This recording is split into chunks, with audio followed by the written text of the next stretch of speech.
para brillar en medio de la oscuridad.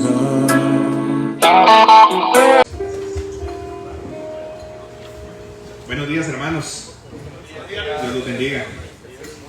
Para mí es un gusto venir a compartir con ustedes este testimonio, y creo que por la premura del tiempo vamos a entrar en materia, ya que yo la primera vez que di este testimonio me tardé 2 horas dándolo, y hay una sola persona que está presente en este grupo que lo vivió en el retiro que lo dimos, y realmente lo he dado pocas veces. Esta es mi tercera vez, todavía estoy un poco nervioso, pero primero que nada quiero decirles que Dios hace maravillas en todos y un propósito para cada uno de nosotros. Mi nombre es Luis Augusto Aldana Campos, soy piloto aviador. Después de graduarme, yo creo que a petición de algunos me informaron que porque había unos politos y del ámbito militar, me gradué del hall, me metí a estudiar aviación y estudiar la universidad. Llevaba las 2 carreras a la vez, la universidad y la aviación. Obviamente la aviación es más rápida, uno saca cursos y se va rápido a volar y a trabajar. Entonces también terminé mi ingeniería agrícola, ingeniero agrónomo, que nunca he ejercido, pero ahí está. En el 2010, saliendo de la universidad y ya volando, me consigo un trabajo en una empresa local en Guatemala, acá para volar aviones, obviamente. Y en ese momento toda mi vida iba, como está el título del tema, lo sí de Dios. Dije yo, esto es de Dios, todo iba bien, viento en popa. Pero un día, unos compañeros, a mí me gusta madrugar mucho, porque obviamente esa carrera es de madrugar mucho. Yo madrugaba mucho del lado del hincapié, donde están todos los hangares, ahí donde está la empresa, y me iba a parquear en el lado de los hangares. Justamente me parqueo, voy con mis maletas, con el avión, en la empresa, cuando me encuentro a un conocido. Ahora le llamo conocido porque en ese entonces que había estudiado conmigo le decía un amigo, y me intercepta él en el camino. Entonces me dice, mira, necesito que me hagas un favor. Fíjate que estamos unos compañeros que queremos ir a practicar y a volar, pero tenemos una duda. ¿Nos podés ayudar aquí? Estamos en el hangar tal. Vení, te ayudamos. Necesito que me expliques y me aclares unas dudas. Bueno, yo como llegué con tiempo y temprano, bueno, vamos. Yo iba uniformado con mi maleta. Ustedes saben que en las empresas hasta casi que como casinas y todo. Y entro en el hangar. Cuando entro, veo como a 5 o 6 personas, hombres todos, obviamente, altamente armados. Inmediatamente cierran el hangar, me ponen capucha, y en ese momento me di cuenta que está pasando. Me secuestran en ese momento, me meten a una camioneta y me llevan, no sé hasta dónde fui. Se lo estoy contando así corriendito para que no, porque si nos metemos a detalles vamos a tomar mucho tiempo. Obviamente fuertemente armados los hombres, en unas camionetas blindadas y todo, me llevan. Ustedes saben que ese medio de la aviación es bastante feo en el área de los hangares, y más en Guatemala. Entonces me llevan, creo que no tengo noción del tiempo, más o menos viajamos porque fue de madrugada, todo el día, durante la mañana, me llevaron a un lugar, obviamente donde llegamos, yo todo el momento iba encapuchado, y lo que sí sentía calor, y me metieron como en un hotel, todo el tiempo encapuchado y con muchas personas armadas. Entonces me retuvieron ahí sí que pasé en una habitación, no sé de qué lugar era, sentado en una cama, y fue todo el día, supongo que por la claridad, que ya no había claridad, llegó la noche y la madrugada, y ahí en esa madrugada me vuelven a trasladar, y me trasladan no sé a dónde, y llegué a una tipo finca. Yo obviamente, por lo que yo me manejaba en ese medio, sabía que esta gente lo que quería era que yo les volara algo, que les hiciera algo. Entonces llegué imagino que era una finca, a ver un campo, y había una cantidad de hombres armados que ustedes no se imaginan. Obviamente, ustedes me ven alto, dije, es 1 o 2, dije, me les hago frente, pero con 6 tipos armados, con fusiles y todo eso, ahí no hay todo valiente a 5 púas, ¿no? Entonces, solo me encomendé, y por eso también les comentaba, voy a mantener mi rosario en la mano, porque es lo que mis papás siempre me inculcaron, el amor a la Virgen, el rezar y a nuestra madre. Entonces yo me agarré de esas oraciones, porque para mí tener el rosario en la mano es tener la Madre María. Obviamente me intimidan y me dicen, bueno, vas a volar ese avión, y estas personas se van a ir con vos. Ellos llevan toda la ruta, llevan todo, y eran 4 personas. Iba uno adelante conmigo en la cabina, iban 3 atrás, que supuestamente son los que manejan toda la logística, el combustible y todo eso. Entonces, obviamente en todo eso me quitan teléfono, me quitan todo para mantenerme incomunicado a uno. Por el frío, porque fue madrugada, supongo que al después de la madrugada me hicieron despegar el avión. Obviamente cuando despegué el avión, yo me di cuenta que despegamos de un área costa donde está la playa, hacia la playa. Y de ahí la persona que iba al lado mío me da todas las indicaciones con GPS y la ruta, todo, ¿verdad? Y para no hacerse con detalles técnicos,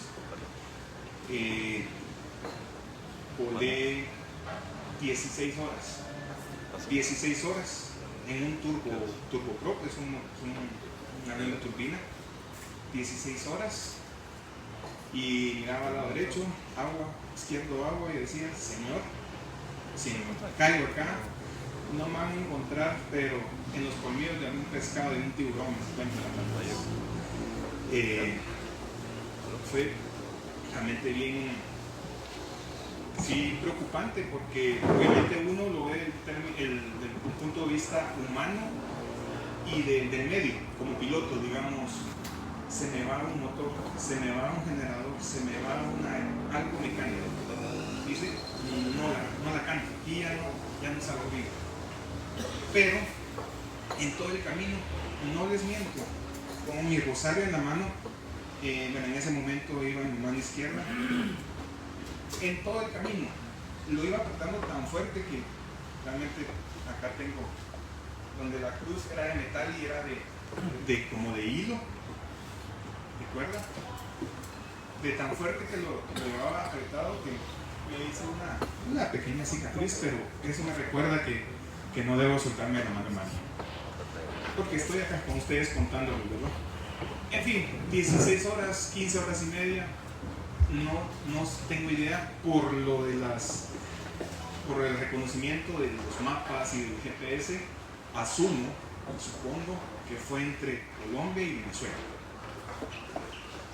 Entonces, llegamos al lugar, en todo el camino,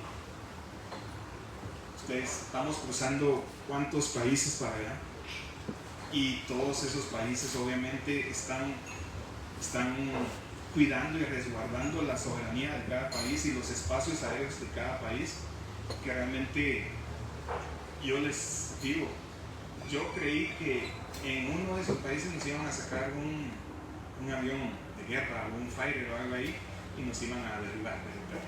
Y créanme, en vuelo vi aviones que solo me escoltaron, iban al lado de mí, volaban. Obviamente me hacían movimientos de avión, que movían el avión, tratando de decirnos que bajáramos o que nos desviáramos o guiarnos a algún lugar. Obviamente la persona me decía, ignórelos. Y ellos ya sabían todo el teje y maneje, porque me dice, nos vamos a poner estos gorros, unas máscaras, porque como ellos tienen cámaras, tienen todo para identificar a las personas, y en todo ese camino con mascarillas, tapados, todo. Entonces la persona que iba al lado mío me dice, mire, ahorita salieron de Jamaica, me dice. Jamaica, unos aviones, pero no le haga caso, ellos no nos van a derribar. ¿Quién me lo garantiza? Decía yo, en mi interior, ¿verdad? Porque realmente yo traté de no entablar comunicación con ellos. En todo el camino yo iba, no se imagina la cantidad de rosarios, porque para mí sí conocía de la palabra de Dios, sí conocía del Evangelio, pero en ese momento lo que se me vino a la mente fue el rosario. Pero, ¿qué es el rosario? Es palabra de Dios. Todo lo que los misterios son palabra de Dios. Entonces estaba leyendo mentalmente la palabra de Dios con los misterios. Entonces llegamos a ese lugar. Cuando me dicen, bueno, aproximemos, ahí está el punto, va a aterrizar ahí, y posterior nos vamos a bajar del avión y nos vamos a alejar del avión. Bueno, entonces voy yo.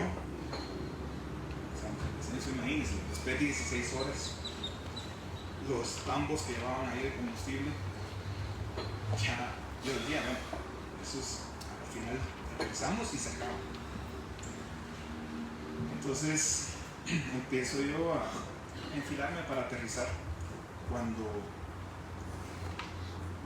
voy, obviamente es un potrero, ¿verdad? Potreros, aproximando ya por tocar. Este es, bueno, el primer milagro desde que cruzamos el océano Atlántico, ¿no? Ya es un milagro. Pero para aterrizar, donde íbamos a aterrizar, que supuestamente estaba la pista que ellos habían destinado para que aterrizaran, yo estaba como de madrugada, así, entre que medio saliendo el sol, oscuro, temprano, no se lograba distinguir bien, así que solo uno dice la habilidad que tengo yo como piloto, pero no, eso es aquí la habilidad cero, ahí sí que es la voluntad de Dios, porque, ¿verdad? Entonces ya para aterrizar y tocar en esa finca o terreno, me voy dando cuenta que la pista la habían dinamitado y habían unos boquetes, unos hoyos, que digo yo, si era un carro ahí, obviamente, y lo hacían para evitar esas situaciones en los aviones. Entonces, cuando yo ya estaba oscuro para tocar, si yo toco, aterrizo en ese lugar, ahí mismo me quedo, porque me hubiera accidentado y hubiera muerto. Primero, los tanques de combustible, los depósitos, todo pintaba para uno quedar calcinado. No sé, ángeles de Dios el mismo me dijo, mira, ten cuidado. Cuando voy viendo, levanto el avión, ahí sí que con las fuerzas humanas, ¿verdad? Y la reacción uno como piloto, levanto el avión, le pongo toda la potencia de la mente para irme nuevamente al aire. Cuando hago eso, obviamente el avión empieza como a querer toser por lo del combustible, porque estábamos limitados de combustible. Entonces, pero esa fue mi reacción, elevarme, hacia un lado. Y no me importó si había pistas, si no había, y me hice una vez, aterricé a un lado de la pista. O sea, hice una pista. Entonces, donde aterricé en el otro lado, Obviamente yo creo que estoy más nervioso acá que en ese momento, pero me bajé una hamaca nervioso, pálido, sudando, aterrorizado, ¿no? Quiera que no, uno es humano, ¿verdad? Y el temor de que algo pasara, dije yo, ¿quién me encuentra acá? Nadie sabía. Me agarraron de madrugada. Yo iba a trabajar y regresé. Entonces, hice lo que dijeron, empezaron a sacar los tambos, a sacar todo y corriendo. A todo eso era un nerviosismo tal, era una zozobra, todo el mundo corriendo, porque obviamente no están haciendo nada lícito, pues. Entonces, pero yo en ese momento, en el camino, esas 16 horas, yo iba diciendo en el rosario, en la oración, iba diciendo, Señor, aparta de mí todo acto ilegal, todo acto ilícito. Señor, aparta de mí el poder, el ver que hagan algo, que suban algo al avión. Yo no quiero ser parte de eso, Señor. No permitas que nada ni nadie permita que yo, y tal vez no tan así a Dios, sino saben que por respeto a mi familia, porque algunos que conocen a mi familia, mi papá fue militar, estaba de alta aún. Mi temor era, yo no quiero comprometer a mi papá, yo no quiero que por mí él caiga en esa situación, ya no quiero ver, y nada. Yo le digo, entonces aquí vengo y les digo, pidámosle al Señor con detalle, pero vamos a saberle qué le vamos a pedir, ¿no? Así que pidámosle y pensémoslo bien, porque si le decimos, Señor, yo no quiero tal cosa, hablarle con detalles, porque el Señor es, ok, no quieres eso, yo no quiero eso. Entonces, aterricé, salimos corriendo del avión, nos fuimos a meter en unas matorrales con árboles, pero como se miran las películas, ¿no? Presos en el extranjero. Yo iba a andar con ese temor, dije, me agarran acá, ya no saben de mí. Pasamos 3 noches escondidos en un como tipo arroyito debajo de unos árboles, escondidos porque esperando, porque las personas, obviamente la pista ya la habían destruido, ya tenían que estar coordinando nuevas pistas, tenían que ver y tenían el temor de que como ya estaba dinamitada, llegaran, ya tenían las coordenadas y llegaran con nosotros, ¿no? Entonces, a los 3 días me dice que iba conmigo en la cabina. Salgamos, vamos al avión, porque dejé mochila, dejé maleta, yo cargaba radios, el gafete de la empresa, uniforme de la empresa, y yo digo, Señor, que no encuentren nada de eso, ¿verdad? Obviamente por respeto a la empresa. Y empecé a romper todo lo que identificara Guatemala, empresa, identificaciones mías, de mi familia, todo. Entonces salimos caminando nuevamente al avión. El avión estaba, no había nadie, todos los tambos los habíamos tirado hacia lo loco, y resulta que me dicen, mira, me dieron unas instrucciones, tenemos que llevarnos al avión a otras coordenadas. Y yo, ¿cómo le hacemos? ¿Tiene combustible? No, sin mentirles, así como cuando nos quedamos sin combustible, tanqueando, todos los tambos que teníamos ahí empezamos a llenar un poquito de los puchitos que quedaban, lo que tapa los filtros, eso estábamos echando en todo, y después echarlo en los tanques de agua. Dije, si no me caigo sin combustible, me caigo porque se tapa los tanques o algo. No, tienen que subir porque no pueden venir a dejar combustible. Pero todo eso yo era así, bueno, ¿qué puedo hacer si aquí no me puedo ir a agarrar un bus y me voy, ¿no? O me llamo un Uber, ¿verdad? Entonces llenamos lo poco que pudimos, llenamos el tanque, no llenamos, le pusimos un poquito de combustible. Encendí el avión, encendió, despegué nuevamente el avión, Y fue un salto pequeño, porque ellos pusieron otro lugar de aterrizaje. Fue un pedacito, despegamos, fueron como unos 7 minutos, nada más. Despegamos y quedamos en la ciudad. Y digo, bueno, por lo menos acá ya es una pista y ellos van a tener más combustible o lo que sea. Pero yo le decía al Señor, Señor, no permitas que yo vea o sea parte de esto que están haciendo estas personas. Yo cada vez que aterrizábamos en el mismo lugar, me alejaba de todos ellos, me iba a meter debajo de los árboles, a rodearme, a rezar mi rosario, a pedirle a Dios. Y no sé si ustedes de acá han escuchado de las 15 promesas de rosario. No les voy a poner a leer las 15 ahorita, creo que eso es para una prédica totalmente diferente, totalmente de esas, pero yo me aferré a una de esas promesas y la hice viva en mi vida, que es, creo que es la sexta, si no estoy mal, sexta o séptima, que dice, no tendrás una muerte trágica a todo aquel que rece el Santo Rosario. Esa la hice viva para mí, obviamente por mi situación. Entonces yo la repetía y la repetía. Obviamente todos tenemos noción de los salmos que nos han inculcado toda la vida, en la vida de el salmo de auxilio, Salmo 91, Salmo 23, los salmos más conocidos, ¿no? Fue lo que se me vino a la mente en esos momentos. Lo hacía en lo que me recordaba, porque literalmente nadie creo que se lo sabe, así que no les va a hacer examen. Luego empiezo a ver que llegan motos, van llevando motos con unos como tambos de combustible a llenar el avión.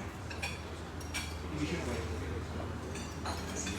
Y resulta que me dicen, no, tenemos que mover el avión a otro lugar. No pueden despegar y no podemos traer nada, no sé qué problema. Otro milagro, porque no me permitió ver nada. De ahí echaron más combustible y volé como 45 minutos más a nivel para evitar radar. Me fui como a 200 pies sobre el terreno. Ahí sí que haciendo bush flying, le llaman, que es como volar entre montañas. Entonces me decía, no se vaya a subir más porque aquí se nos detecta radar. No se suba más. Ok, aquí lo voy a pegar más. Entonces, con el combustible que echaron, que yo vi que fue bastante, entonces dije, bueno, no hay problema, por combustible no nos caemos. En todo eso, donde ellos llevaron el combustible, vi que estaban subiendo una cantidad de armamento. Dios, pero ¿esto qué es? ¿Una guerra o qué van a hacer? Poco después me entero que ellos lo que llevaban era armamento porque intercambiaban con ese tipo de gente, ¿no? Porque imagino que eran paramilitares o hasta FARC o lo que haya habido ahí. Ellos intercambiaban obviamente eso con otro. Entonces me dicen, mire, estas son las coordenadas, aquí vamos a aterrizar y tenemos que ir a guardar el avión. Y yo a todo eso, obviamente yo no les dirigía la palabra a ellos, solo les seguía las instrucciones, pero en ese momento cuando me dice, aterrizamos, tenemos que guardar el avión. ¿Por qué guardar? Decía yo. ¿Por qué guardarlo? Yo ya me quiero ir, Era el cuarto día, quinto día. Entonces, y como ustedes no le podemos decir, vamos ya. Entonces, llegaron como, no se imagina, como unos 15 tipos a meter tablas debajo del avión porque estaba como fangoso. No sé, la verdad, qué habilidad la de estos tipos, ¿verdad? Porque empezaron a mover ese avión en el fango con tablas, así deslizadito, y lo van a meter debajo de unos árboles y le ponen unas ramas a camuflarlo, a esconderlo. Y pues a las personas que íbamos en el avión nos trasladan en un carro y nos meten como 2 horas en terreno metido. Era como ¿cómo se llama esa? Una selva, pero una selva suramericana, ¿no? Entonces, una sabana, así le llamaban, una sabana metidos. Voy en el carro y vamos como a un campamento de guerrilla, que gente que vive debajo de los árboles. Y bueno, me dice, ubíquense, aquí está una hamaca para usted, y aquí vamos a esperar instrucciones. A todo eso yo evitaba lo más que podía evitar, toparme con ellos, hablar con ellos, y yo siempre me alejaba a rezar, y ahí sí que rezaba salmos. No sé por qué Dios me puso en el corazón salmos, porque decía, Señor, Rey David, todos te alababan. Esos son cantos de gloria a Dios para clamar por salvación, ¿no? Por cuidarse la vida. Entonces, salmos. A todo eso, en ese lugar, disque campamento, pasaron días y no arreglaban nunca nada, no solucionaban, no tenían fecha, que tenían problema con la transferencia. Y yo decía, bueno, Señor, si tú estás poniendo esa traba, lo acepto y lo recibo. El temor era el nocturno, que es por la que yo me he tardado tanto tiempo en venir a compartirlo, porque fue un poco bastante traumático, porque dormíamos en esas hamacas, a veces en el suelo y todo, y escuchar en la noche los helicópteros que andan buscando gente, ¿no? O andan haciendo algo. En ese momento decía, Señor, bueno, si es tu voluntad que aquí me atrapen o lo que sea, tú lo permites por algo. Yo te dije, yo no quiero ser parte de nada de eso. Venía la misma gente de ellos, y me decía, mire, agarre una mochilita pequeña o algo, lo más necesario. Cuando nosotros lleguemos a decirle, pues vamos ahorita, era salir corriendo, porque ellos no sé cómo se enteraban de que andaba una patrulla buscando y nos sacaban. Y salíamos corriendo, dejábamos todo el campamento y nos íbamos a meter a la selva. Era como huir. Y esas huidas eran de 3, 4, 5 días. Y no se imaginan, habían hasta mujeres, porque eran las que les cocinaban a ellos. Y salían corriendo, ya tenían instrucciones, ya sabían, ellas agarraban, tenían una mochilita de emergencia, como la que tenemos que mantener de los 3 días por los temblores. Pero esa gente salía corriendo, y ahí pasábamos sentados debajo de los árboles, de los ríos, esperando que se calmaran y ellos se enteraran de que la patrulla se había ya alejado y que no había riesgo. Y a veces regresábamos al mismo campamento, a veces no, porque decían, no, está comprometido, nos íbamos para otro lado. Nos cargaban del tingo al tango.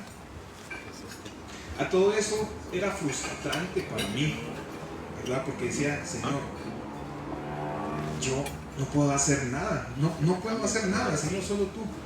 Entonces, prácticamente uno empieza a querer convivir con ellos, ¿verdad?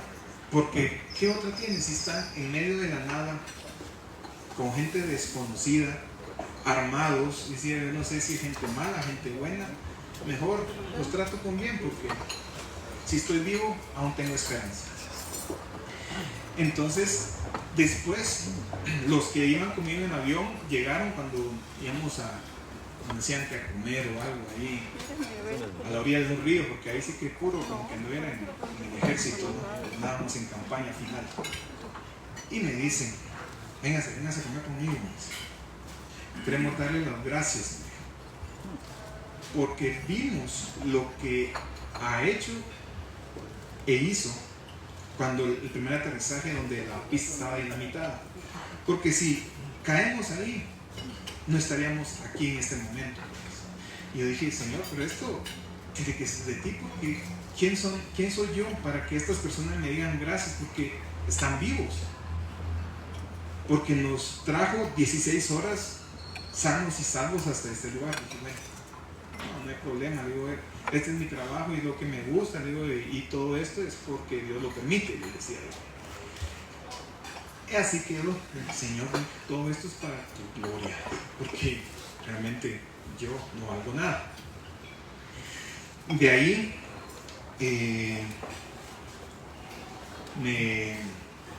me dicen, bueno, tenemos que movilizarlos otra vez. Empiezan a sacar el avión. Y me dicen, miren, vamos a movilizarlos, vamos a sacar el avión, pero en 2 días salimos cuando tengamos el banderazo de salida. Está bien, les decía, cuando ustedes me dicen. Con eso no les llevo la secuencia de cuántos días estuve ahí, ya pasaron muchos días. Resulta que una vez vi que se reúnen ellos y empiezan a hablar. Entonces dije, bueno, algo está pasando, o ya recibieron la autorización, o ya podemos irnos, o ya nos vamos a regresar. Yo estaba entre emocionado, preocupado, asustado, porque obviamente otro vuelo de esa magnitud, de 15 horas, un avión que ya se le metió combustible más sucio, etcétera, etcétera. Dije, es un riesgo realmente mayor. Dije, pero bueno, Señor, tu voluntad es perfecta, entonces.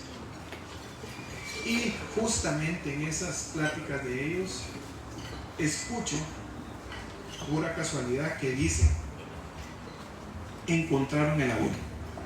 Bueno, ¿quién lo encontró? Resulta que fueron las fuerzas de seguridad, lo encontraron y lo decomisan en ese momento. En ese momento yo me asusto.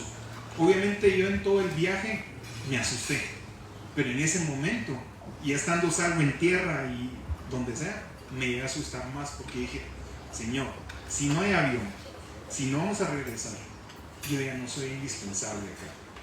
Lo más fácil para ellos era matarme en ese momento, y nunca te vi, no existí. Ahí sí me entró miedo. Ahí sí me entró miedo, porque dije, me voy a morir. Porque obviamente ellos caminaban con sus fusiles y todo, cuidándose ellos, porque de mí no se iban a cuidar.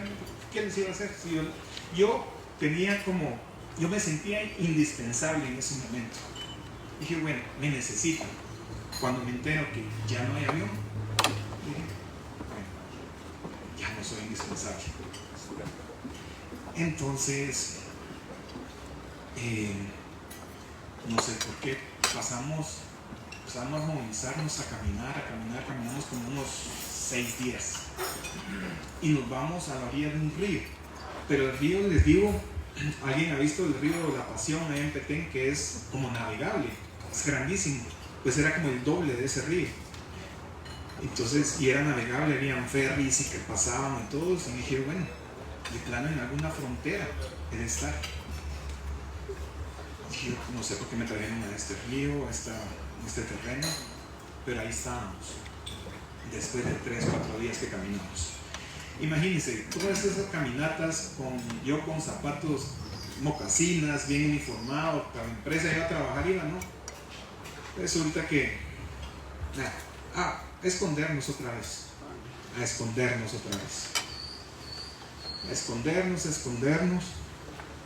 y otro milagro más que realmente yo se lo acredito a Dios, primero que nada, a San Rafael, porque San Rafael, ustedes saben que es el que Dios envía para ayudar, y es a una persona humana. Él tiene la capacidad de ayudarlo a uno de forma humana. Había uno de los muchachos que en teoría andaba armado, cuidándonos y todo eso. Andaba, y un día, después de dormir, yo a ponerme los zapatos iba. Cuando veo los zapatos ya estaban rotos, estaban todos, porque pasaban morrillos, lodo y todo, ya estaban destrozados totalmente. Y los voy a ver y veo a este muchacho cosiéndome los zapatos. cosiéndonos. Y me dice, mire, aquí están sus zapatos, se los arreglé. Y yo digo, muchas gracias, ¿verdad? Que Dios lo bendiga. Y luego a esa misma persona lo vi porque él era el que estaba al lado de mi hamaca. Y lo vi que estaba leyendo un libro. Y me la acerco yo. Y le pregunto, ¿qué está leyendo? Una Biblia, me dice. Digo yo, ¿me la puedes prestar? Le dije yo, sí, no te preocupes. Me la dio una Biblia evangélica. Pero dije, no importa, es el mismo Dios y yo que quiero es reconfortarme, aunque sea leer algo. Entonces empiezo a leer y lo primero que se me vino a la mente, porque yo sabía que no iba a ser de todos los días decirle que está mi libro, que está mi libro, que está mi libro. Lo que iba a hacer era, cuando me lo dio, lo primero que hice fue arrancarle hojas. Le arranqué como unas 10 hojas y arranqué el libro de los Salmos.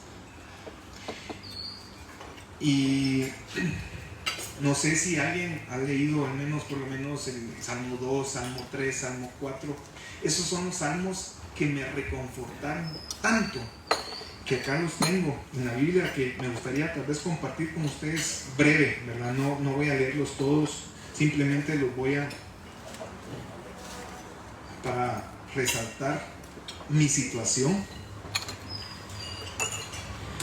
Salmo 3, oración pidiéndole ayuda al Señor. Salmo 4, es plena confianza en el Señor. Ustedes saben que tenemos salmos, la oración de la mañana, la oración de la noche, y todas esas, las hojas que arranqué fueron esas, y esas pasé haciendo todos esos días. Salmo 6, oración en momentos de angustia. Pero mire, a mí lo que me sorprendió, porque yo abrí y arranqué esas hojas. Y por ejemplo, les voy a leer un salmo acá. Muchos son mis enemigos, muchos son los que han puesto en contra mía, muchos son los que dicen de mí, Dios no va a salvarlo. Yo decía, yo me siento así, que esta gente está hablando así de mí. Y yo le clamaba al Señor y le decía, Señor, te clamo, porque todo esto son alabanzas a Dios. Le decía, Señor, sálvame, Señor, cuídame, Señor, no te olvides de mí, decía el Señor.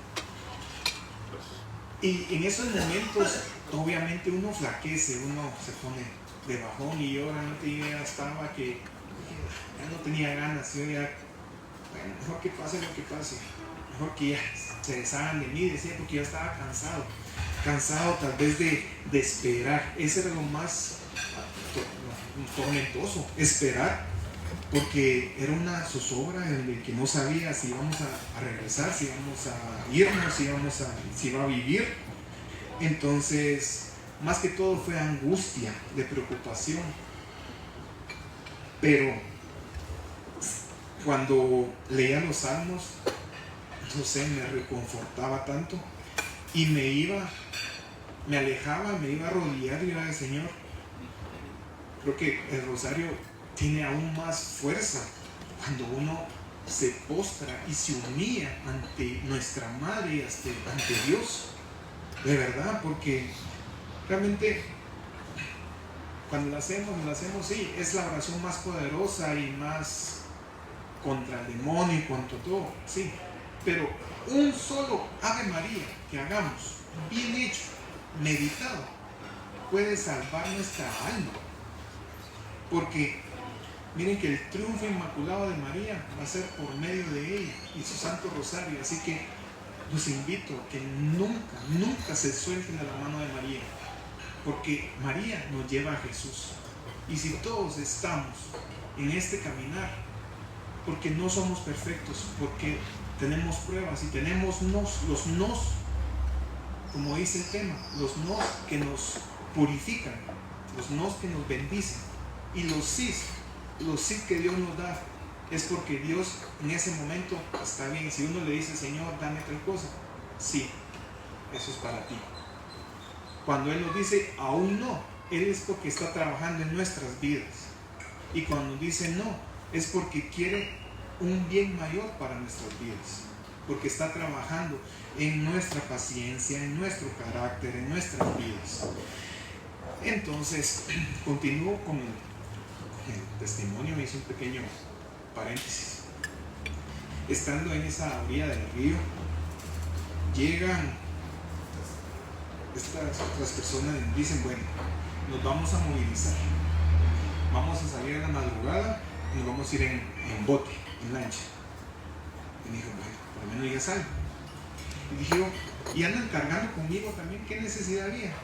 Ninguna, solo Dios que me cubría bajo el amparo del Altísimo, el Santo Salmo 91. Entonces, como a las 3 de la mañana un día, me dicen, bueno, estamos listos, vámonos.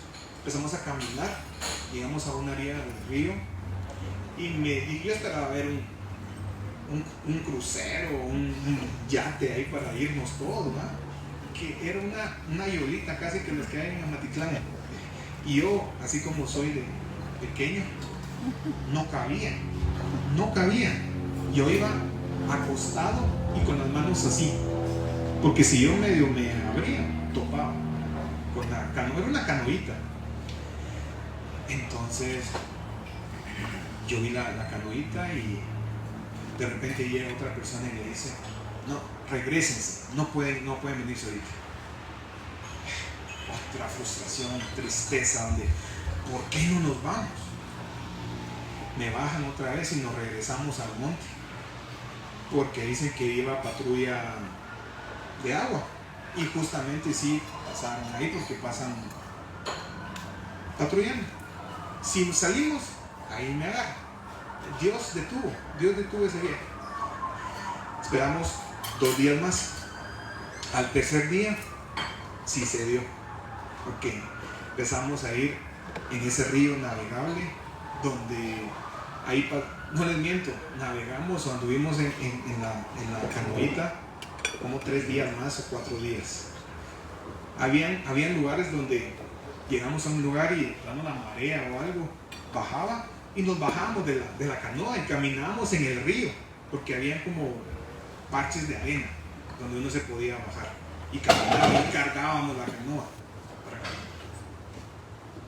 Entonces nos decían los muchachos, bueno, vamos a llegar a un punto, y en ese punto ustedes se cruzan esta montaña y hasta ahí, a este punto, van a llegar en otra lancha para movilizarnos.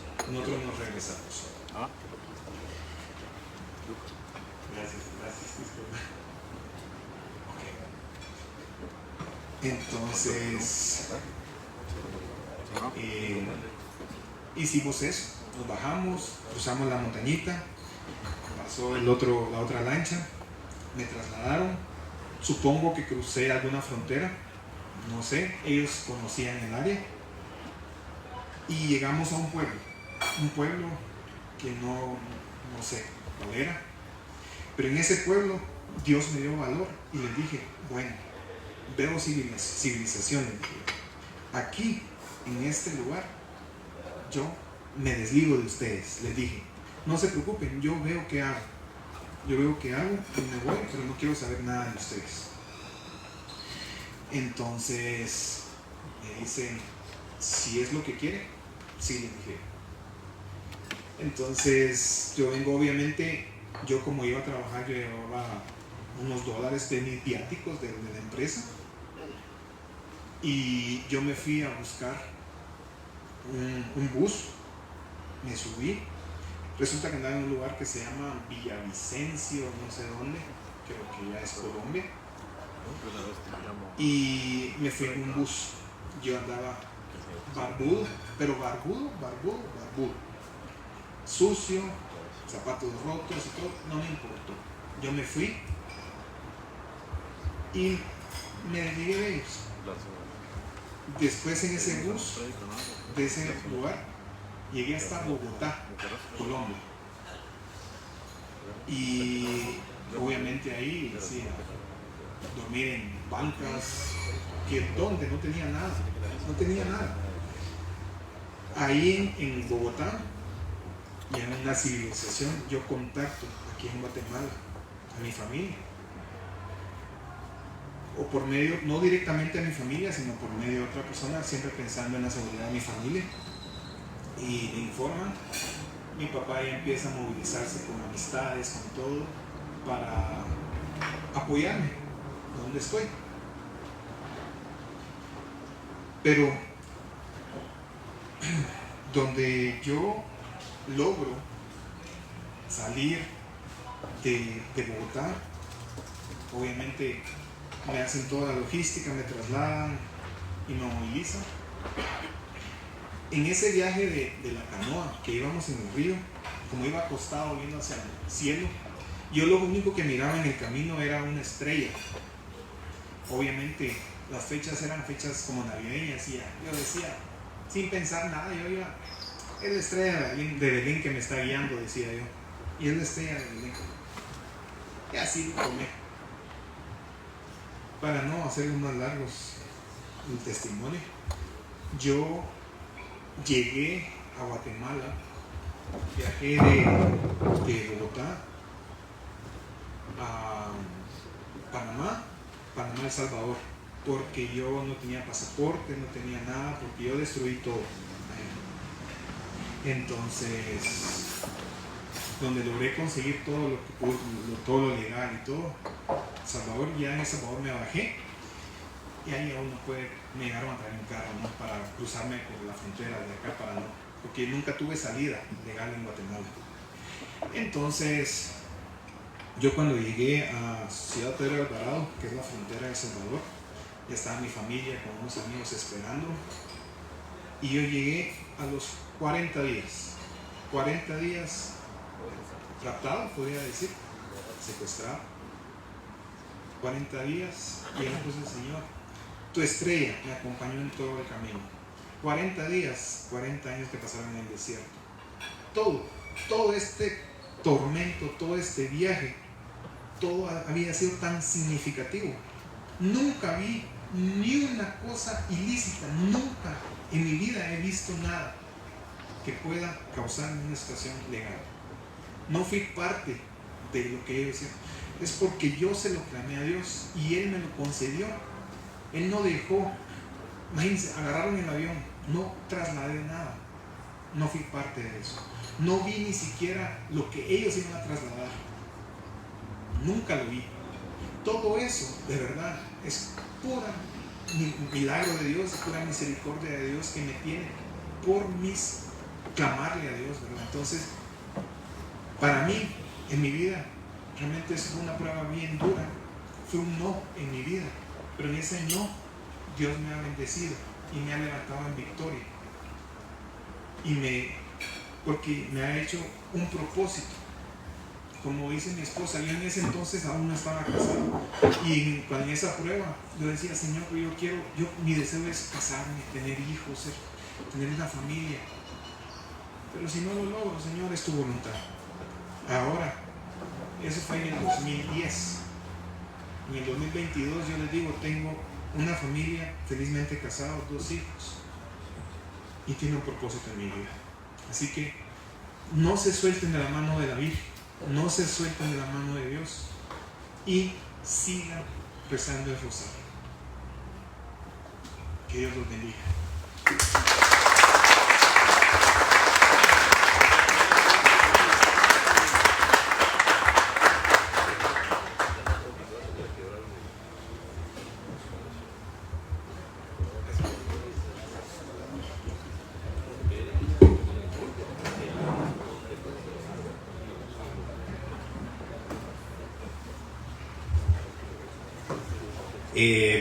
Gracias, Luis, por ese testimonio maravilloso.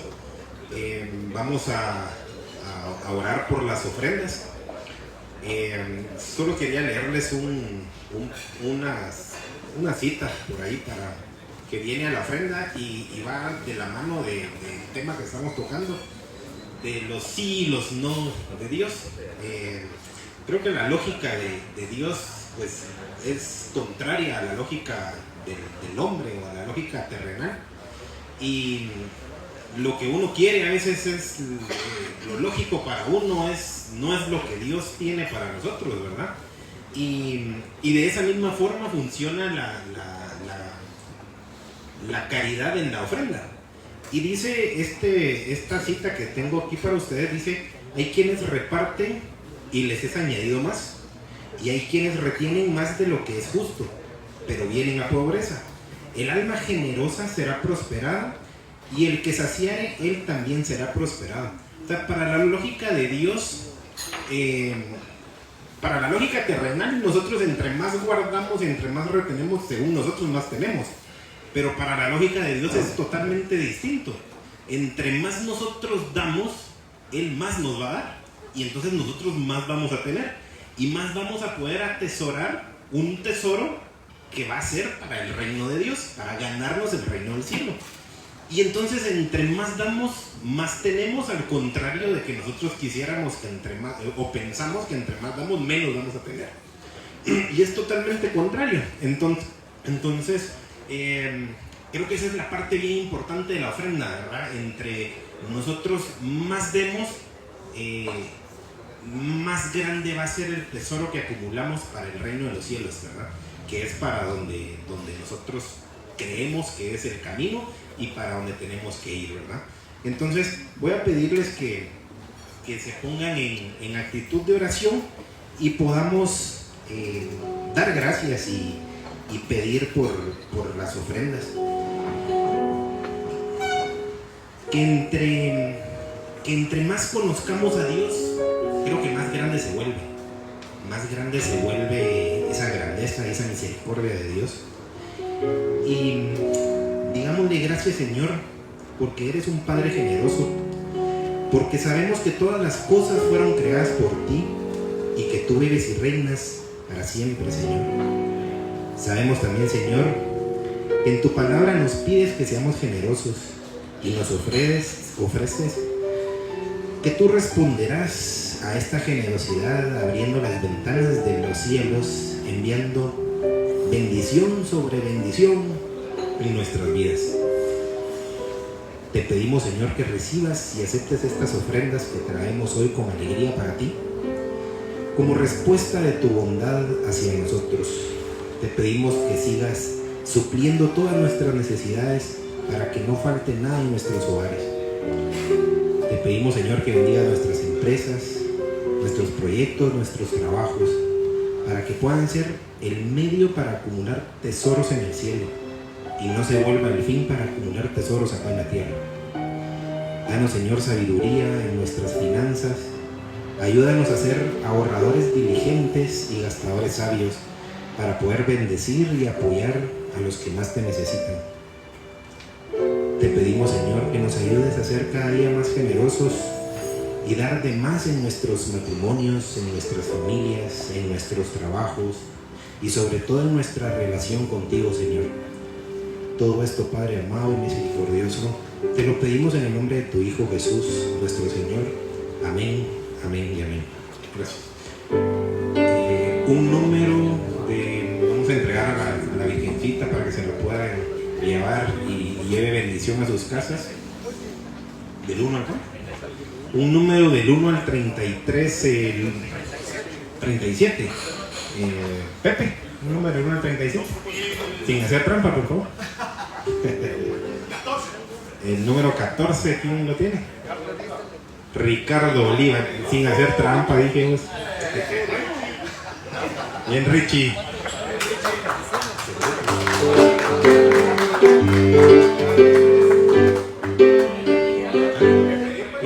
Vamos a llamar a nuestro querido servidor Giovanni Dorigoni para cantarle el Happy Birthday, por favor. Alguien más que esté cumpliendo años por ahí, ¿no? No hay ningún otro cumpleaños.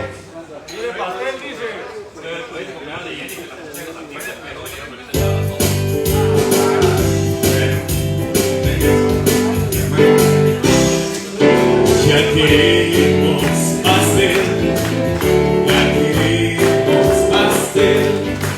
aunque sea un pedacito, pero queremos hacer que lo bendiga.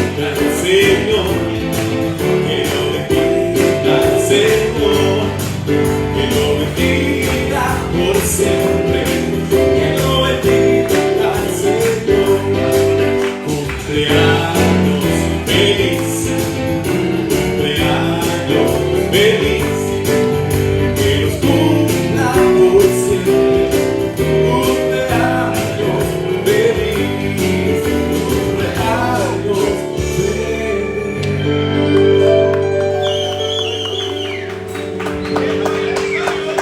Quisiera mi hermana Marlon que nos acompañe. Seguimos con el plato fuerte, con la prédica de hoy. Gracias, Marlon, por estar aquí con nosotros. Vamos a hacer la oración por ti. Levantamos nuestra mano derecha, si me acompañan, por favor. Señor Jesús, damos gracias por la vida de Marlon, damos gracias por su ministerio de predicación, damos gracias por su vida, damos gracias por su familia. Te queremos pedir que ahora que anda motorizado, tú siempre lo protejas y lo protejas en su camino y que permitas que nunca le pase nada. Te queremos pedir que lo utilices el día de hoy y que a través de Marlon nos permitas hablar. Gracias por todo lo que tú nos das, bendito alabado seas. Amén. Bienvenido, Marlon. Recuerdo que hace mucho tiempo leí una frase que me gustó mucho, me hizo mucho sentido. Decía las 3 probables respuestas de Dios. Cuando nosotros le pedimos algo, su primera respuesta probable es sí, y es aquella que a todos nos gusta. Cuando le pedimos algo a Dios, que Dios nos diga sí, es pues la respuesta que esperamos. La segunda respuesta probable de Dios a nuestras oraciones es sí, pero todavía no. Y esa ya nos genera conflicto. Porque queremos que las cosas, o quisiéramos que las cosas se hagan de la manera como lo pensamos, en el tiempo en el que lo pensamos. Y ya en el tiempo de Dios ya entramos en un conflicto. Porque recuerde que para Dios 1000 años son un día, y un día 1000 años, dice el apóstol San Pedro. Por eso es que se acercó una persona, un señorón de carretera al Salvador, y le dijo: Señor, para ti 1000 años son un día y un día 1000 años. Así es, le dijo Dios. Quiere decir que para ti un quetzal es como 1.000.000 y 1.000.000 como un quetzal, Señor. Así es. A la Señor le dijo: dame un quetzal, le dijo. Y el Señor le dijo: espérame un día. Entonces ya el tiempo de Dios ya es crítico para nosotros, porque no se dan las cosas a veces en el momento que lo quisiéramos, y vivimos en una época rápida de 30 minutos o gratis, ¿no? Ya eso de que llegue a la casa rápido ya es parte de nuestra cultura. Segunda respuesta de Dios es esa: sí, pero todavía no. Y la tercera: tengo algo mejor para ti. Estoy pensando algo diferente a lo que me estás pidiendo, que al final resultan ser pues los no de Dios, cuando el plan de Dios va por otro lado. Venimos de una cultura del sí, en donde creemos que Dios siempre nos dice que sí, pero hay un elemento en medio que se llama discernimiento, que lo pasamos por alto. Discernir si realmente es la voluntad de Dios para nuestras vidas. La idea y la frase de yo declaro que esto va a pasar tiene que ver o ir amarrada con el discernimiento de la voluntad de Dios. Porque en el yo declaro que esto va a pasar, la pregunta es: ¿Dios quiere que eso pase? Claro. Dios quiere que yo me sane. ¿Realmente Dios quiere que usted se sane? Yo sé que es una pregunta que pareciera obvia, dicen mis hijos. Ay, papá, eso es obvio, dicen ellos. Pero no es tan obvio. Yo recuerdo un hermano amado que siempre decía: Dios sabe por qué me dejó esta enfermedad, porque si yo fuera fuerte, viviría cachimbiando a todo el que pudiera, decía él. Tenía un temperamento fuerte. Ahí entendemos el aguijón de San Pablo. Cuando San Pablo en 1 Corintios 12 habla sobre esto, y él explica y dice: es que tengo un aguijón de Satanás que me abofetea. Y 3 veces pedí al Señor que lo retirara de mi vida, pero Él me dijo, mi gracia te basta, porque en tu debilidad se manifiesta mi poder. Algunos estudiosos creen que el aguijón de San Pablo era que estaba perdiendo la vista. Entonces ya sus últimas cartas ya no las escribía él, sino que utilizaba un escriba, una persona a quien él le dictara, ¿no? Otros creen que San Pablo padecía de epilepsia y que después de predicar y de dar mensajes maravillosos, al bajar convulsionaba y que la gente lo levantaba del suelo, y cuando empezaba él a reaccionar, se ha visto un ataque de epilepsia, un palito en la boca para que no se muerdan los labios, la lengua, y cuando empezaba a reaccionar la gente, ¿y quién es? El predicador, el que oró por la sanidad de los demás. Entonces Pablo tenía una enfermedad que era un ataque a su vida, pero que interesantemente Dios tenía un propósito en medio de esa misma enfermedad. Aquí entra el arte de discernir de San Ignacio de Loyola. Dios quiere para nuestra vida todo aquello que sirva para nuestra salvación. Y si un secuestro de 40 días es necesario para nuestra salvación, lo va a permitir. ¿Sí me estoy explicando? Es el arte de discernir. Lo que pasa es que uno cree que lo que es bueno para uno en su proyecto de vida es la voluntad de Dios. Pero a veces ese camino que pareciera bueno pudiera ser un camino que no sea el plan de Dios, porque quizás nos va a apartar de la salvación. Y el primer objetivo de Dios es nuestra salvación. Y si nuestra sanación va a servir para nuestra salvación, entonces se va a realizar. Y ahí ya entramos en un conflicto. Yo estoy viendo su cara desde aquí y me está viendo así como que ese tema no me gusta. Ese tema no me gusta, porque a mí me gusta que me digan, cuando yo pido, Dios obra. Si lo que pido en el nombre de Jesús, Dios lo concede. Todo lo que pidieran, realmente todo lo que pedimos, Dios nos lo concede. Y es que no hay nada más engañoso que el corazón del ser humano. De hecho, si todo lo que pidiéramos se nos concediera, imagínense cuántas personas ganarían la lotería, la misma lotería el mismo día. O el partido de fútbol. No hablemos del clásico, hermanos, cambiemos de tema, usted relájese. No voy a entrar en ese tema, usted no se preocupe. Pero cuántas rodillas lo va. Es que hay gente que se apasiona tanto que existen los maradonianos en Argentina. Gente que es seguidora ciega de Maradona porque lo ven como una religión. Cuánta gente pide algo, ¿no? Declara algo. Pero la pregunta ¿es esa la voluntad de Dios para nosotros? Por ejemplo, yo he escuchado en oraciones, Señor, declaramos puertas abiertas. Excelente. Pero ¿y si Dios quiere puertas cerradas? Este tema no es tan sencillo para mí y usted está pidiéndole a Dios que yo termine, pero no le voy a dar el gusto. En Apocalipsis capítulo 3 versículo 7, Apocalipsis 3:7, el ángel de la iglesia de Filadelfia escribe: esto dice el santo, el veraz, el que tiene la llave de David. Si él abre, nadie puede cerrar, pero si él cierra, nadie puede abrir. Bueno, ¿y cómo puede ser que una puerta cerrada de Dios sea de bendición para mi vida? Yo tenía 15 años cuando dije, quiero ser perito contador, sacar alguna carrera de administración y entrar al Banco de Guatemala. Mi viejo se había jubilado del Banco de Guatemala y mi sueño era entrar al Banco de Guatemala. Hice mi carrera, pasé todos los exámenes en el Banco de Guatemala.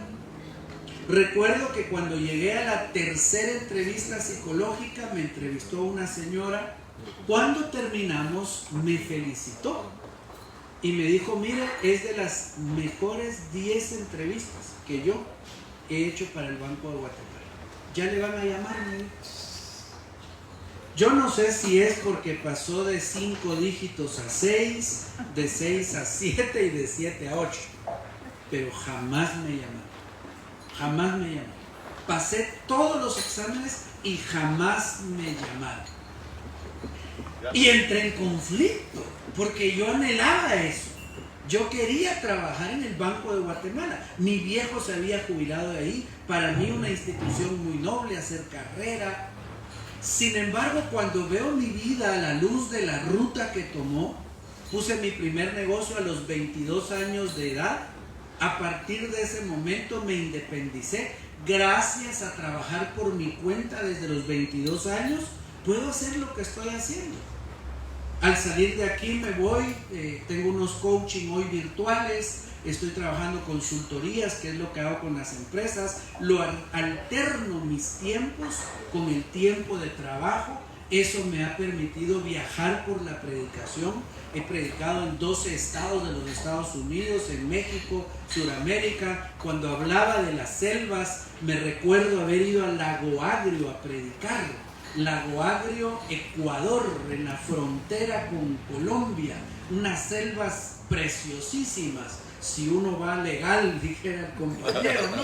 Pero uno ilegal, ¿verdad? Una situación complicada. Eso no lo hubiera podido hacer si hubiera trabajado para el Banco de Guatemala. Y curiosamente le he dado talleres de capacitación al Banco de Guatemala. Entonces todavía recuerdo que alguna vez de las que entré al banco y llegué a la caja de ahorros y entré al Banco de Guatemala, traje completo y toda la cosa para dar mis conferencias, yo decía: qué manera tan extraña de Dios de concederme lo que pedí a mis 15 años de edad. Una ruta diferente, pero al final una ruta de bendición para mi vida. O sea que Dios no siempre nos dice sí. Y en ese yo declaro, la primera pregunta es: ¿discierno que realmente es la voluntad de Dios? Porque si no es la voluntad de Dios, voy a sufrir de más. Voy a vivir frustrado pensando que el adversario, echándole la culpa al enemigo, peleándome con qué sé yo, tantas cosas, con el mundo, porque culpamos a tantos. Y si nosotros amamos a Dios de corazón, Él cumple los anhelos de nuestro corazón, siempre y cuando sean anhelos de acuerdo a su voluntad. Primera de Juan, capítulo 5, versículo 14, dice eso. Primera de Juan 5, 14. Mientras que el Evangelio de San Juan dice: todo lo que pidan al Padre en mi nombre se los concederá. El mismo escritor, el mismo autor, pero en su primera carta, capítulo 5, versículo 14 dice: sabemos que si pedimos de acuerdo a su voluntad nos oye. Y si nos oye, nos concederá lo que le estamos pidiendo. El mismo autor, pero ahora pone una condición: si pedimos de acuerdo a su voluntad. ¿Qué sabemos nosotros que hay detrás de esa puerta? Ahora, si nuestro discernimiento es infalible, entonces podemos decir: yo creo que eso es para mí, pero necesito discernir. Al punto que el mismo Jesús tuvo este conflicto. Recuérdense que Jesús es verdadero Dios, pero es verdadero hombre. Y como verdadero hombre, Él no vive toda las cualidades de Dios. Filipenses 2 dice que Él se despojó de su gloria y se hizo hombre obediente hasta la muerte y muerte en cruz. Entonces Jesús no era omnipotente, no era omnipresente, no era omnisapiente. Jesús tuvo que crecer en edad, sabiduría y gracia, dice San Lucas 2:41 en adelante, por el versículo 51 ya da este dato. Jesús crecía en sabiduría, edad y gracia delante de Dios y de los hombres. Siendo verdadero Dios, era verdadero hombre. Cuando Jesús está ante la situación de su pasión y el hombre está quebrado, está sudando sangre, Jesús está en una crisis de angustia, de muerte. Jesús le dice a sus discípulos: tengo una angustia de muerte, dice San Mateo 26. Y en esa angustia Jesús no quiere morir. Él no quiere morir, pero sabe que la voluntad de Dios es que Él pase por ese trago amargo. Y ahí entra el conflicto. Ahí viene el discernimiento de Jesús. Padre, si fuera posible que apartaras de mí este cáliz, pero no se haga mi voluntad, sino la tuya. Se va, encuentra dormidos a los amigos, regresa y hace la misma oración. Se va, regresa y hace por tercera vez la misma oración. El número 3 en la Biblia es un número suficiente. Por eso San Pablo dice 3 veces: rogué al Señor por esto. Jesús 3 veces va a pedir y va a entender que la voluntad de Dios es que tome la copa del sufrimiento. Porque gracias a esa bendita copa del sufrimiento, usted y yo tenemos acceso al Padre. ¿Cuántos de nuestros sufrimientos no son de gran bendición para la gente cuando lo escucha? Nosotros oíamos hoy el testimonio y yo estaba pensando, aquel era soltero cuando pasó todo eso, si yo le digo eso a mi esposa no me va a creer, decía yo. No me va a creer. Estuve en Colombia 40 días, pero estuve secuestrado. No me va a creer, decía. No me va a creer. Vos, lo andabas, tal vez nos hubieran dicho, ¿verdad? No te creo. Cuando Él lo pasa, es un dolor, es sufrimiento, es angustia, es incertidumbre, la vida pendiente de un hilo en cualquier momento, como bien dijo Él, ya no soy útil. Tantas cosas que pasaron por su mente, 40 días, que el número 40 significa transformación. Por eso son 40 días de desierto de Jesús, 40 años del pueblo de Israel en el desierto, 400 años de esclavos en Egipto. Es transformación. La cuaresma son 40 días porque es una época de transformación. Aquí tuvo que haber sido transformado, pero Dios bendiga el sufrimiento que sirve hoy de testimonio para que nuestra fe se mantenga. ¿Sí me estoy explicando? Porque a veces uno a la vuelta de 2 días ya no quiere más. Señora, ¿hasta cuándo? Dice uno. 2 días lleva mi principito, tranquilo. A veces lleva 5, a veces va a tocar 10. Lo que sí sabemos es que en todas las cosas Dios interviene para bien de aquellos que le amamos. Y que esas puertas cerradas de Dios son una bendición y protección para nuestra vida. Cuando Dios abre una puerta, es de bendición. Y cuando Dios cierra una puerta, es de protección. Oiga lo que dice Proverbios capítulo 16, versículos del 1 al 3.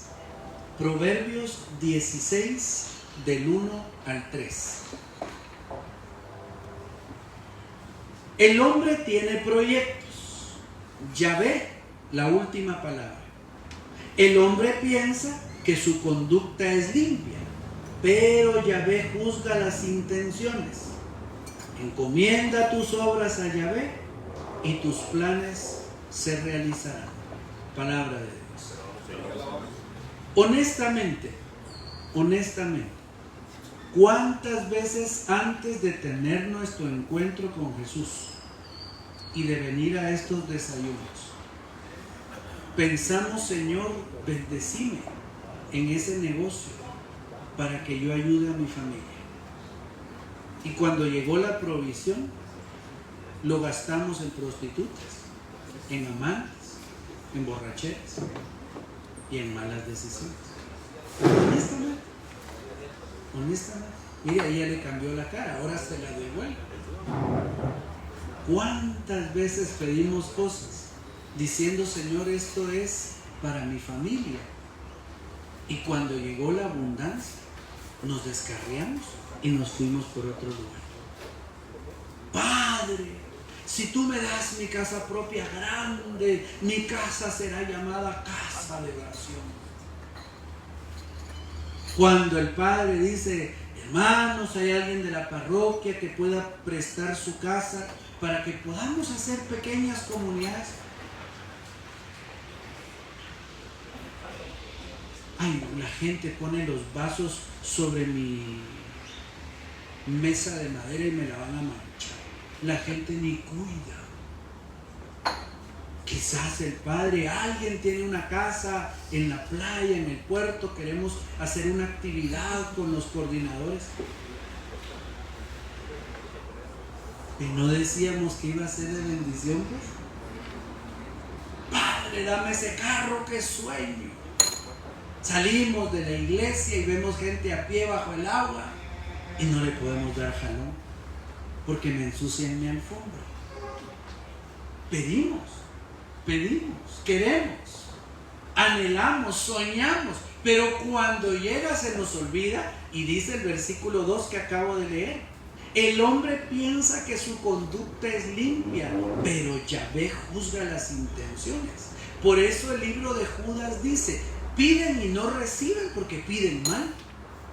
Piden para malgastar en sus malos deseos. No, las intenciones del ser humano siempre son las correctas. El asunto aquí no es de Dios, no es un asunto o problema de Dios, es un asunto de nuestro discernimiento. Por eso es que la fe más grande no es creer que Dios va a hacer lo que le pide. La fe más grande es decirle: Señor, que se haga tu voluntad.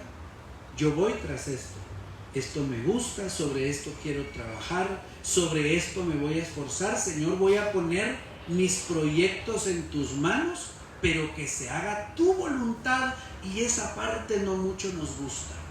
Y lamentablemente tampoco es una predicación que siempre escuchemos, porque nos gusta más la predicación de todo lo que pidan se les va a conceder, sí, siempre y cuando sea de acuerdo a la voluntad de Dios. ¿Esa es la voluntad de Dios? ¿Dios tiene eso para mi vida? Yo ya discerní si Dios tiene ese proyecto para mi vida. Y claro, cuando estas dos encajan, vemos prosperidad que es de bendición, porque no toda la prosperidad es de bendición. Cuando Jesús está en el desierto, Jesús ha pasado 40 días sin comer y entonces tiene necesidad. Lo primero que le ofrece el adversario es pan, solo que él tiene que convertir las piedras en pan. Luego le dice, al final: te voy a dar las naciones si te postras y me adoras. ¿Esas posesiones y esa prosperidad eran bendición de Dios? No. Acabo de leer esta semana una frase interesante en el Facebook: no llames bendición de Dios lo que hiciste con corrupción. Fuerte, ¿no?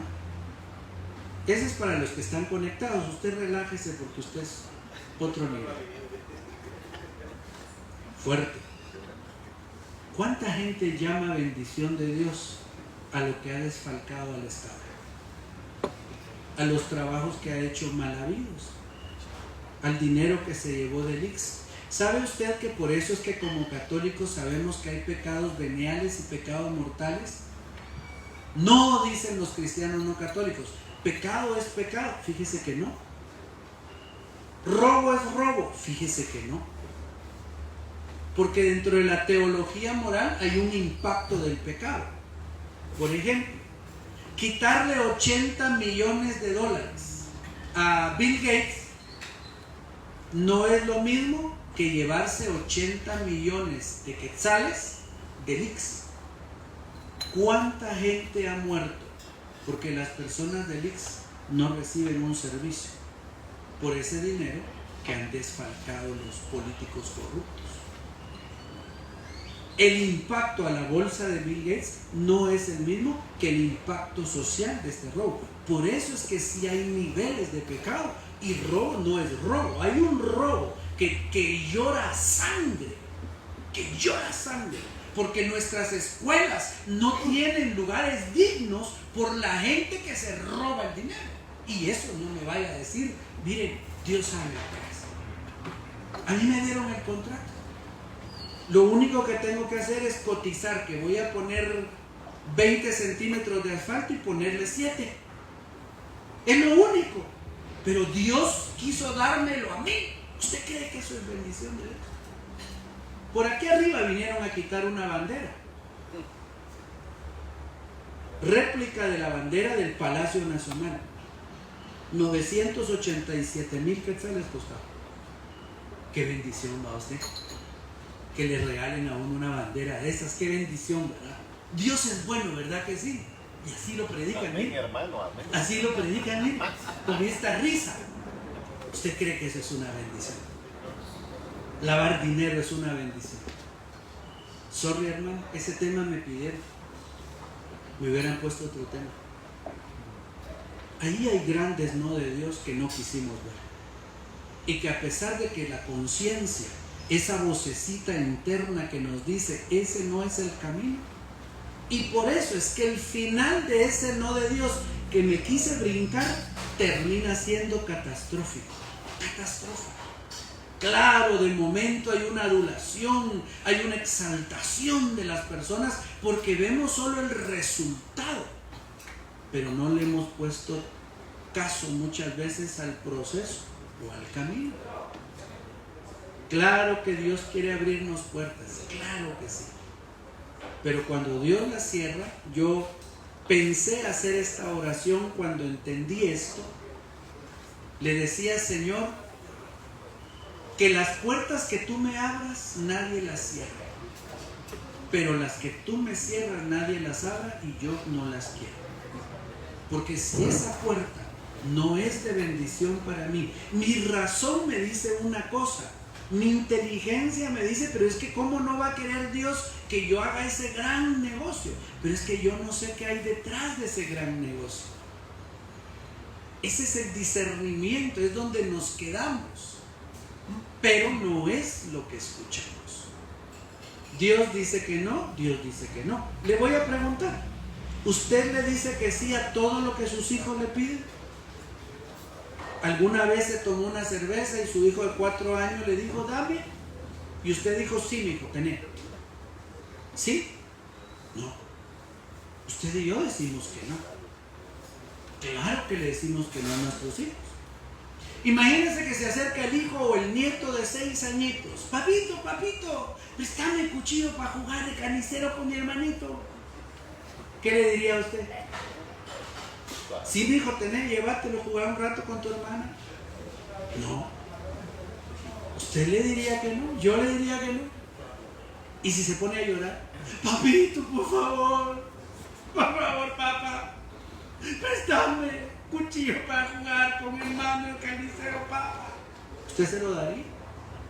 Aunque esté llorando, no se lo daría. Y si se enoja, ya no te quiero, papá. Tú malo. Papá malo, ya no te quiero. Tú no das cuchillo para jugar carnicero, papá. ¿Se lo daría? No se lo daría. ¿No ve que a veces somos nosotros como... Pero no se le hace parecido con Dios? Padre, por favor, dámelo a mí, Señor. Yo necesito eso. Y Dios dice, mi hijo, si supieras que eso no te conviene, pero yo lo quiero. Probemos. ¿Le ha pasado? Probemos, Señor. Probemos. Señor, ya no voy a ir al desayuno. Ya no te voy a servir. Porque yo te he buscado y no me das esto. Y Dios nos ve. ¡Pam! Porque Dios no siempre dice que sí. ¿Qué necesitamos hacer? Discernir. ¿Cuáles son los sí de Dios? ¿Cuáles son los no de Dios? Estamos saliendo de una época bien interesante de pandemia, donde esto quizás lo comprobamos. Época de pérdidas, época de muertes, de pérdidas físicas, pérdida del espacio. Cuánta gente hizo inversiones, cerró empresas, una situación adversa que quizás es una gran escuela, una gran escuela. Dios no siempre da lo que le pedimos. ¿Cuántos católicos sacamos procesiones pidiendo que terminara, pero está pasando en el tiempo de Dios? ¿Cuántos cristianos no católicos hicieron sus ayunos y sus oraciones? Pero está pasando en el tiempo de Dios. Propósitos. Dios tiene propósitos. Segundo punto, no siempre entendemos a Dios. Por favor, no siempre entendemos a Dios. Cuando vemos el relato del buen samaritano, está en el contexto de un maestro de la ley que se acerca con Jesús para hacerle una pregunta. Y el maestro de la ley era como un teólogo del día de hoy. Gente, oiga esto, que creía que podía explicar a Dios. Ellos creían que podían explicar a Dios. Cuando Dios obra de esta manera, ¿qué mente es capaz de entender a Dios? Mucho menos de explicarlo. Dejaría de ser Dios. Dejaría de ser Dios. Él es el inescrutable, dicen los judíos. No logramos entender a Dios. Un día estaba San Agustín a la orilla de la playa, caminando, cuando encontró un niño que jugaba en la arena y había abierto un hoyo. Y cuando venían las olas, agarraba el agua y lo metía en el agujero, y venía y lo metía en el agujero. Agustín se detiene y le dice, ¿qué estás haciendo? Estoy tratando de meter el agua del mar en este hoyo, le dijo el niño. No seas ingenuo, le dijo San Agustín. Eso es imposible, eso no se puede. El niño lo volteó a ver y le dijo, lo mismo haces tú, Agustín, cuando siempre quieres entender a Dios. Y San Agustín tenía una mente aguda. Imagínense ustedes que en los escritos de Agustín hay relatos de que Dios todo lo tuvo que haber hecho a través de un proceso. Por eso es que la iglesia no difiere completamente de la teoría de la evolución.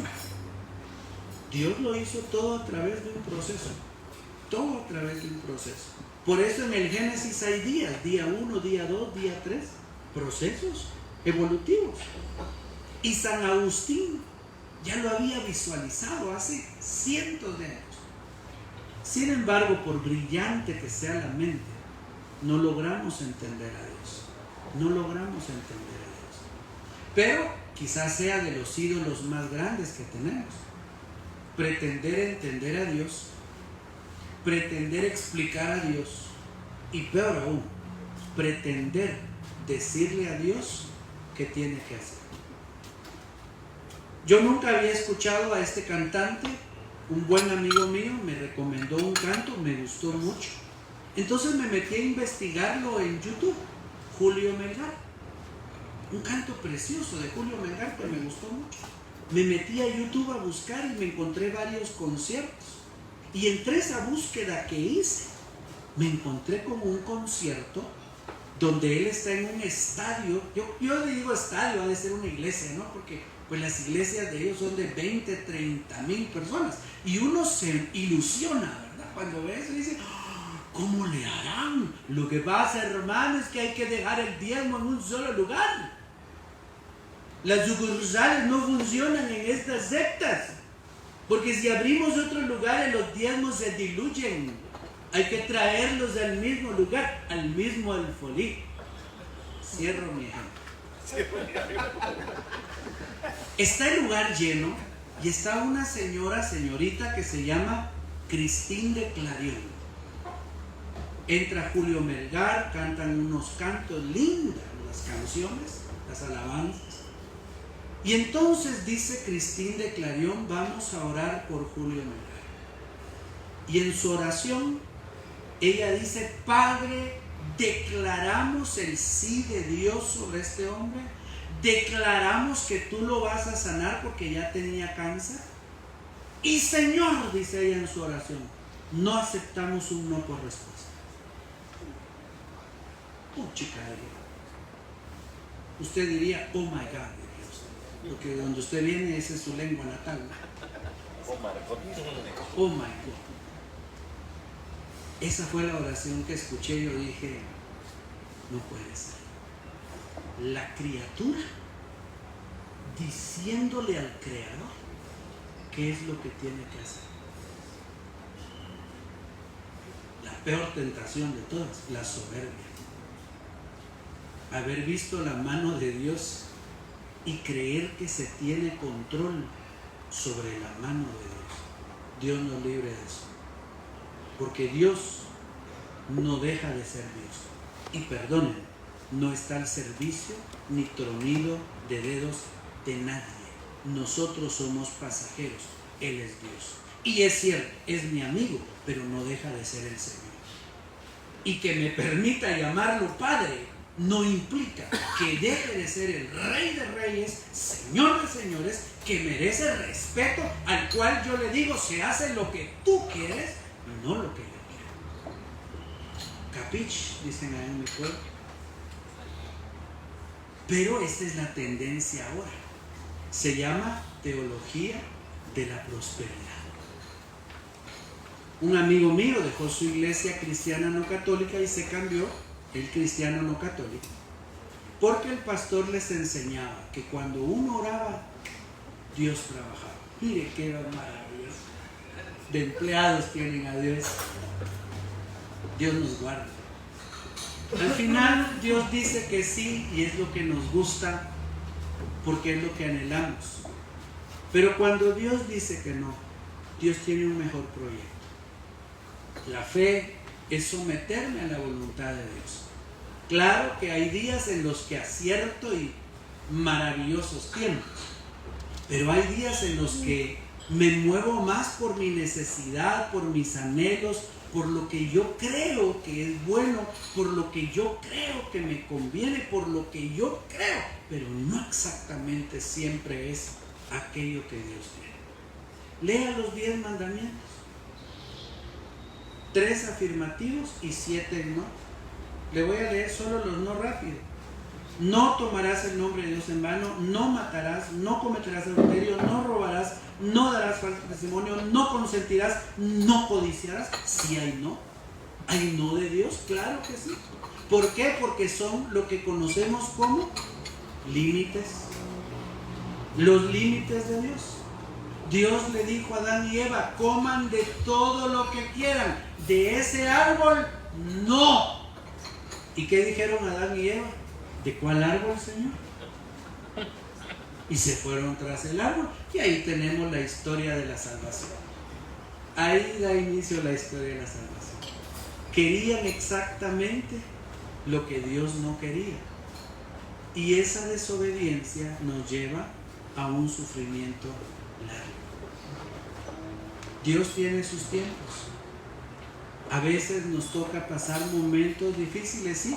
Ahí entra una palabra bella, propósitos. Eso que en algún momento ha sido sufrimiento para nosotros. Le dijo Jesús a Pedro, Satanás pidió permiso para zarandearte como al trigo.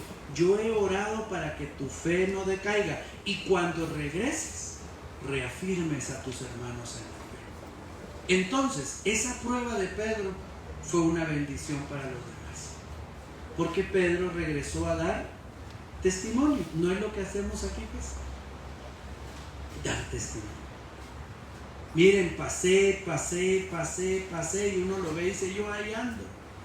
Pero un día le dije a los que me habían capturado, aquí me desligo de ustedes. La mano de Dios citó a San Rafael. Lean el libro de Tobías. San Rafael es el ángel que Dios manda al lado de Tobías en el viaje que tiene que hacer. Rafa quiere decir sanidad y él es Dios. Rafael es sanidad de Dios. Es el que trae sanidad, es el arcángel enviado para llevar sanidad. Pero además es el que acompaña en los viajes, San Rafael. Lean el libro de Tobías. En todo el proceso lo va a acompañar. Gracias a San Rafael va a conocer a su esposa. Es que algunos, a ver quién se las presentó, fíjense usted, y ahí ya se empieza a complicar el asunto, hombre. Pero a este se la conectó San Rafael, el arcángel. Ya viste a Sara, le dijo, tenés derecho sobre ella, leyes judías de levirato, ¿no? Ella se había casado 7 veces y las 7 veces el marido se había muerto. Cuando llega Tobías es diferente. Entonces, pero va a ser Rafael el que lo va a acompañar, el que va a acompañar en el proceso. Yo escuchaba el testimonio y decía, sí necesitamos un Rafael en nuestras vidas. Alguien que nos cosa los zapatos, decía aquel. Un ángel que nos cosa los zapatos. Ver la mano de Dios en medio de lo que pasamos, y cuando regresamos, edificamos a muchas personas. A veces en esos no de Dios hay un gran testimonio detrás que no podríamos dar si no aceptáramos los no de Dios. Claro, si discernimos, Dios, su voluntad es nuestra voluntad, es lo que hemos experimentado la mayoría de veces.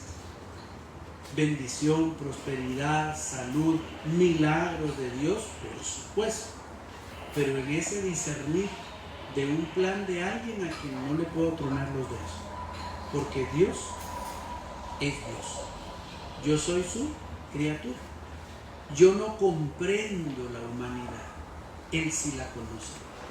Entonces, le digo que quiero, le hago mi propuesta, y si Él dice que no, le digo, Señor, tienes otra puerta para mí. Porque lo que sí es cierto, y con esto termino, Jeremías 29:11, sé muy bien los planes que tengo sobre ustedes, planes de bienestar, de darles un futuro lleno de